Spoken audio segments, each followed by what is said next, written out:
la casa de mis sueños. Cierro la puerta, al lado y entro. Vale. Sin miedo sientes que la suerte está contigo, jugando con los duendes, abrigándote el camino, haciendo a cada paso lo mejor de lo vivido. Mejor vivir sin miedo. Para mí ha sido genial. Sin miedo, lo malo se nos va volviendo bueno. Las calles se confunden con el cielo y nos hacemos aves sobrevolando el suelo así sin miedo.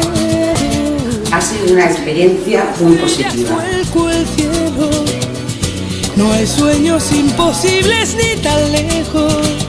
Si somos como niños, sin miedo a la locura, sin miedo a sonreír, sin miedo sientes que la suerte está contigo, jugando con los duendes, abrigándote el camino, haciendo a cada paso lo mejor de lo vivido. Mejor vivir sin miedo. Ha sido una experiencia muy satisfactoria. Sin miedo. Las olas se acarician con el fuego. Si alzamos bien las yemas de los dedos, podemos de puntillas tocar el universo así sin miedo. Las manos se nos llenan de deseos que no son imposibles ni están lejos.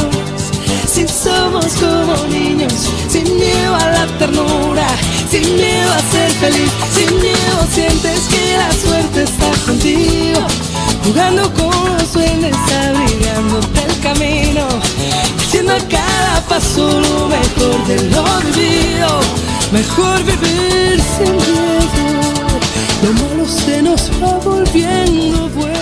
Me lo he pasado inolvidable. Tienes las estrellas, vuelco el cielo, sin miedo a la locura, sin miedo a sonreír, sin miedo sientes que la suerte está contigo, jugando con los duendes, abrigándote el camino, haciendo a cada paso lo mejor de lo vivido. Mejor vivir sin miedo. Sí, sin miedo sientes que la suerte está contigo, jugando con los duendes, abrigándote el camino. Ha sido una experiencia muy relajante y muy reconfortante y muy positiva con todos mis compañeros. Sí, sin miedo sientes que la suerte está contigo, jugando con los duendes,